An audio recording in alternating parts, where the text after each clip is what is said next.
Kaunay sa naging epekto ng Bagyong Tino sa Central Visayas, makakusap natin si Office of Civil Defense Central Visayas Regional Director Joel Erestain. Director, magandang umaga po. Magandang umaga po, Sir Arnold. Magandang umaga din po sa lahat po ng inyo pong taga-pakinig at mga nanonood po. Update lang po kami bilang ng mga nasawi sa inyong rehiyon dahil sa Bagyong Tino. Sa amin pong tala po,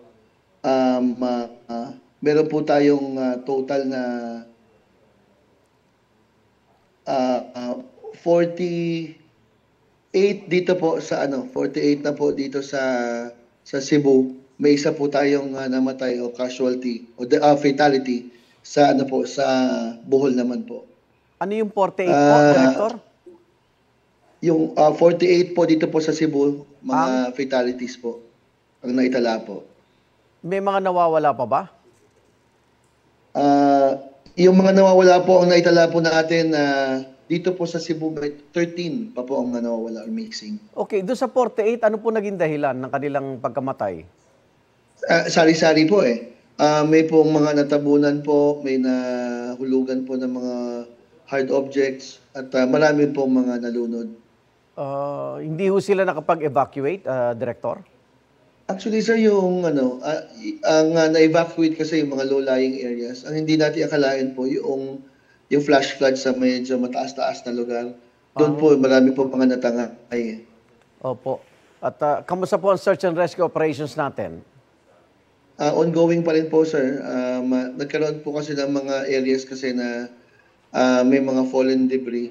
Ang atin naman po mga partners po sa DPWH, andyan naman po at tumutulong po sa pag-clear po ng mga roads. No? Constant contact naman tayo with the regional director of the DPWH. Opo. At yun nga, sa clearing operations, maagap naman po sila. Yun lang, sa sobrang dami po, sa sobrang lawak ng nadaanan po ng bagyo, yun nga po, marami po talagang mga kalye na naharangan po. May yung mga sira o damaged na roads, they have yet to determine. Opo. Director, may mga lugar pa bang lubog sa baha?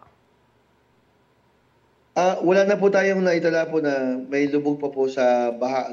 Pero marami po talagang mga lugar na medyo, puro may debris pa. Oo. Ilan po nananatili ngayon ang kababayan natin sa mga evacuation centers? Sa evacuation centers po, nagkaroon po tayo ng preemptively, nagkaroon po tayo ng nakapag-evacuate po tayo ng, lahat-lahat po ang na-evacuate po natin, umabot na po sa almost 50,000, nasa 48,876 persons. Opo. Both in Cebu at saka Bohol. Opo. Sa Cebu, maabot po ng 30,000, sa Bohol, 18,000 plus. Nasa state of calamity na po ang Central Visayas, Director? We have yet to receive